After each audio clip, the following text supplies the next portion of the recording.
Assalamu alaikum. Today what I want to talk about is the relationship between the soul, that is the nafs, the heart or the qalb, and the ruh or the spirit, as well as what is known as the sirr or the secret in classical Sufi psychology. Understanding the relationship between these dimensions of the human being is considered by many Sufis to be the key to understanding the gradual process by which one moves closer to God. However, misunderstanding these technical terms leads many people to not understand classical Sufi texts.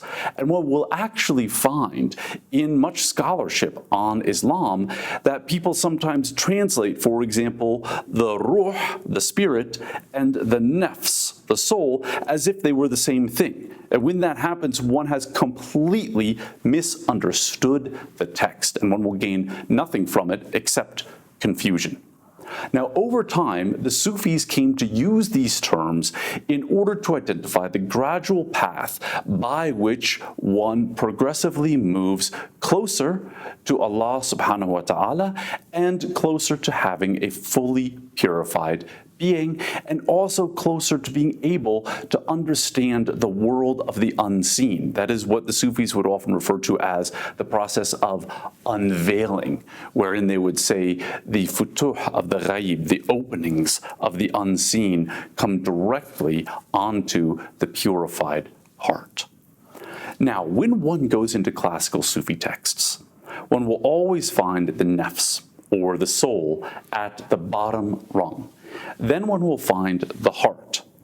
After this, some Sufi texts will say that the ruh, or the spirit, is the next level, and some will say that the sirr, or the secret, is the next level.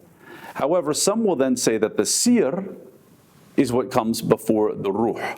Now, the only reason I'm making this distinction now is so that if you do pick up a text, you won't get confused between these. You have to look within the text and see how they are using the terms. Here it's important to follow the advice of Abu Hamid al-Ghazali, who says that those with minds make the realities primary and the terms secondary, whereas those who are somewhat pedantic make the terms primary and the realities secondary. So here we want to make the realities primary and try to get at exactly what Sufis are talking about when they use these terms. Now, the heart is the place where, in a sense, we live. And this is the heart refers to an organ within us that turns, qalb. So they say that God is the one who holds and turns our hearts. The heart can be very filthy and even hardened, as we see in the Quran. And in that case, it is considered to be something that inclines towards the nafs, or the soul. Or the heart can be purified and incline towards the upper realms, which for purposes of our discussion here, we'll talk about as the spirit, because this is what you find in more Sufi texts. Now, the soul is considered to have, in a sense, three different levels. The lowest level of the soul is an-nafs al-ammara bis-su', the soul that commands to evil. And then in the middle, you have an-nafs al-lawama, that is the blaming soul. And this is the soul that, in a sense, it's the intuition within you, which knows what you should be, which knows the difference between right and wrong, and starts to hold you accountable for whether or not you are doing good or you are doing bad. Above the blaming soul is al-nafs al-mutma'inna. That is the soul that is at rest, taken from the Quran, the verse, Ya ayyatuha an-nafs al-mutma'inna irji'i ila rabbiki radiyatan mardiyah.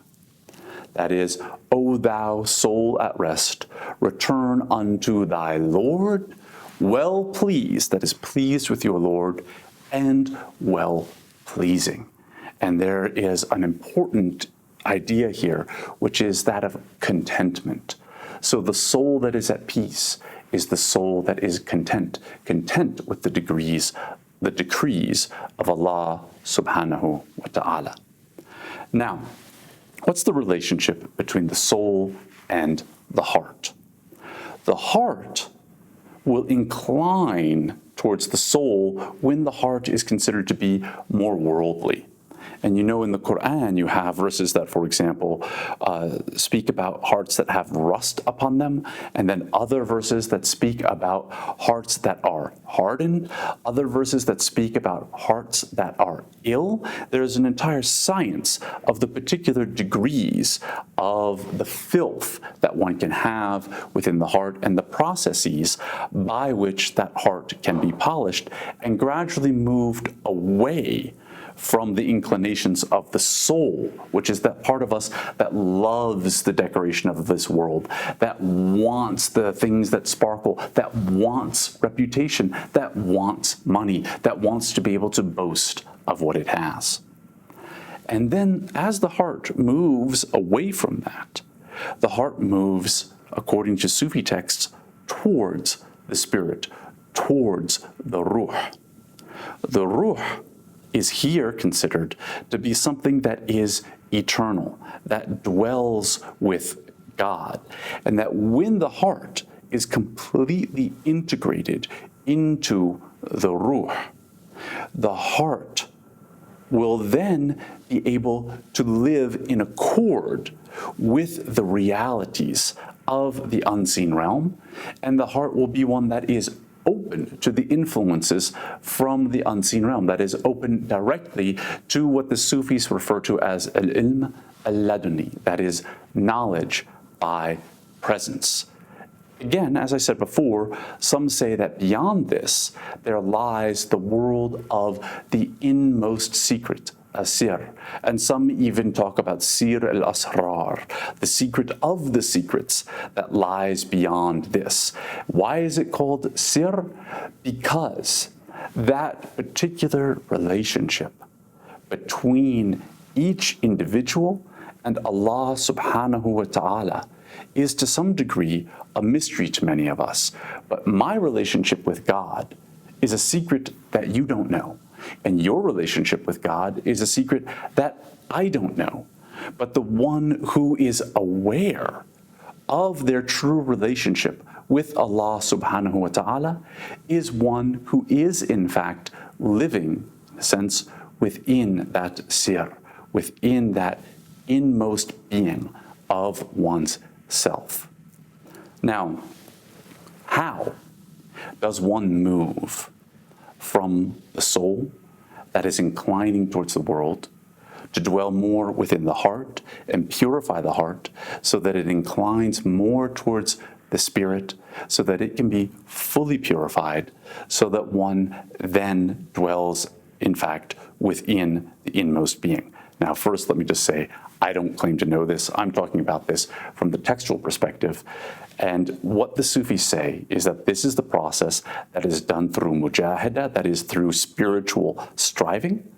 Many of the Sufi texts will say that this has to be done through a process of doing khalwa, that is, of sitting in seclusion alone with Allah subhanahu wa ta'ala. But the most important part of this is dhikrullah, the remembrance of God, so that one moves gradually from remembering God and just being the dhakir to the point where one is absorbed within dhikr, that is the remembrance of God, to the point where one is actually absorbed within the madhkur, the one that is remembered, that is Allah, in Allah's self, so that there is a complete unity between the dhikr, the remembrance of God, the dhakir, the one who remembers, and the madhkur, the one who is remembered. And as one goes through that process, one purifies the heart so that it ceases to incline towards the shahawat, the desires of the soul, and starts to incline more towards the lights of the unseen realm. Now, this is a process that, according to the Sufis, very few actually fully succeed in this.